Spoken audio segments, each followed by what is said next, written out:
आज जोड़ा मोहरा बजारटाड़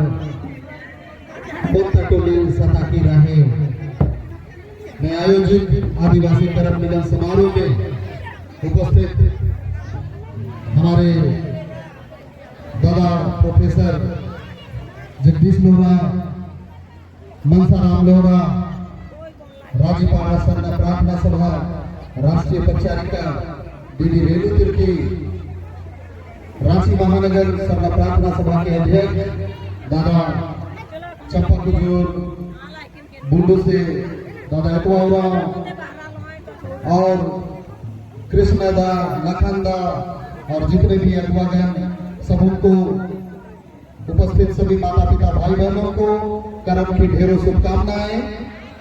आज इस जगह में इस करम मिलन समारोह में उपस्थित होकर मन गदगद लग रहा है कि आप लोग बड़े ही रीझ रंग के साथ करम मनाएं और अपनी परंपरा, अपनी संस्कृति को इस कदर आप लोग जीवित रखे हुए हैं।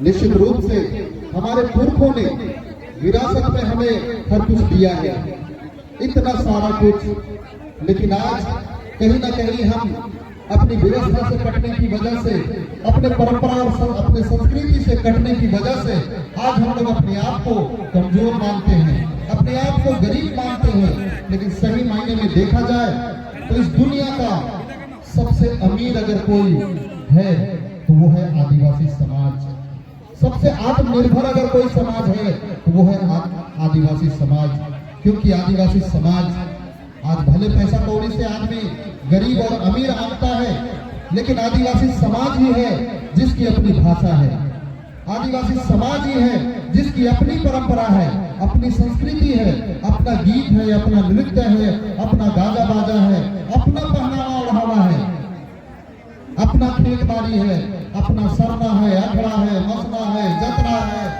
एक एक चीज हमारे पूर्वों ने हमें व्यवस्थित करके दिया है। हमें अपना सरना, अखड़ा, मसना हम लोगों को खरीदना नहीं पड़ता है, एक एक चीज को हमारे पूर्वों ने व्यवस्थित करके दिया है। तो आज इस दुनिया का सबसे संपन्न समाज आदिवासी समाज। आज दूसरे समाज को अगर शादी ब्याह करना पड़ता है तो पैसा देकर भाड़े में बैंड पार्टी बुलाया जाता है, और वो बैंड पार्टी भी कोई नेक का गीत नहीं बजाता है, फिल्मी धुन को बजाकर किसी तरह के नाच देख के वो लोग शादी ब्याह निपटाते हैं। लेकिन आदिवासी समाज का शादी का अलग गीत है, अलग बाजा है। लेकिन जब करम हम लोग मनाते हैं तो शादी का गीत और शादी का बाजा नहीं बजाते हैं, करम का अलग गीत है, करम का अलग गाजा बाजा है, सरूर का अलग गीत है, अलग गाजा बाजा है, जतरा का अलग है। एक एक चीज का इतना सुंदर व्यवस्था हमारे पूर्वों ने किया है। तो हम इस दुनिया के धनी हैं। आज दूसरे समाज के लोग को अगर अपना पूजा स्थल बनाना पड़ता है तो उसके लिए या फिर जमीन खरीदना पड़ता है या एक्वायर करना पड़ता है, लेकिन क्या हम लोगों को अपना सरना खरीदना पड़ता है, मसना खरीदना पड़ता है, जतरा स्थल खरीदना पड़ता है, अखड़ा खरीदना पड़ता है? नहीं, हमारे पुरखों ने एक एक चीज को हम लोगों को व्यवस्थित करके दिया है।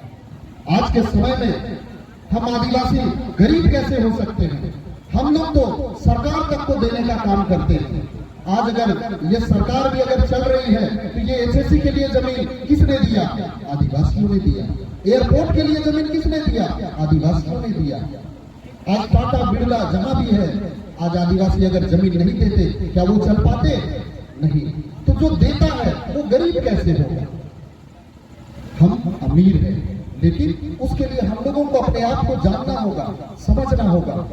तो ये जो करम का त्योहार है, इस त्योहार के माध्यम से हमारे पुरखों ने हमें बताने का कोशिश किया कि आप कितने धनी हैं।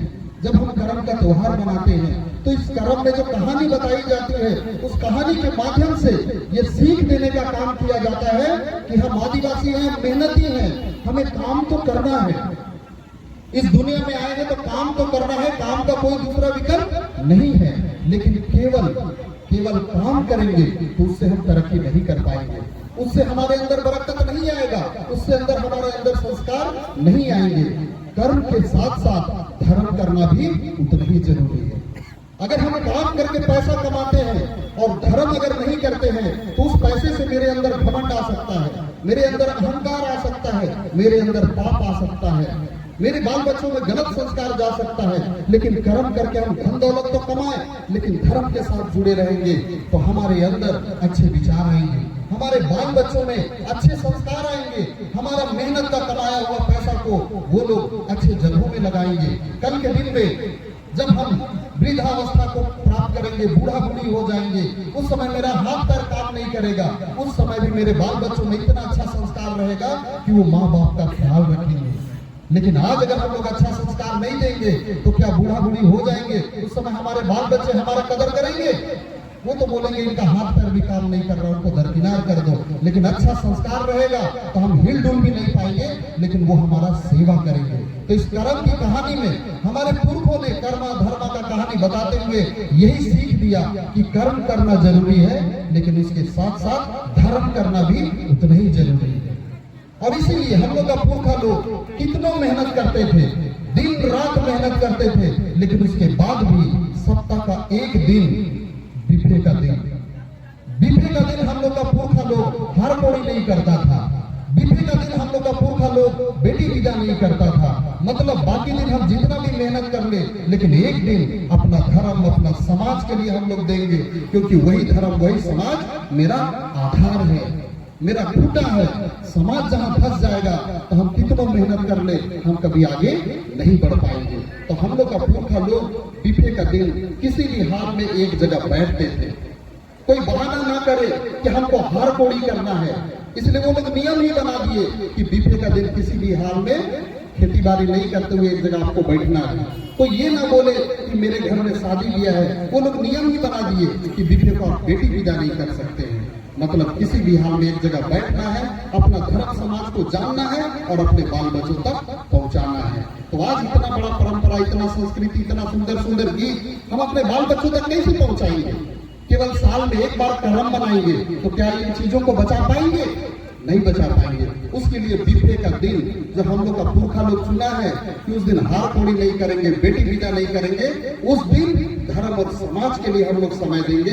तो जिस दिन हम लोग ऐसा करेंगे निश्चित रूप से हमारा धर्म भी बचेगा, हमारा समाज भी बचेगा। तो बहुत सारी बातें भी हैं और बहुत सारे हमारे अगुआ दादा लोग भी आए हैं। तो हम इतना ही करके आप लोगों को फिर एक बार पूरे बुंडू क्षेत्र, पूरे रांची क्षेत्र के माता पिता भाई बहनों को करम महापर्व की ढेरों शुभकामनाएं देते हैं। सबों को जोहार, जय सरना, जय सिंह बोगा, जय मारण गुरु।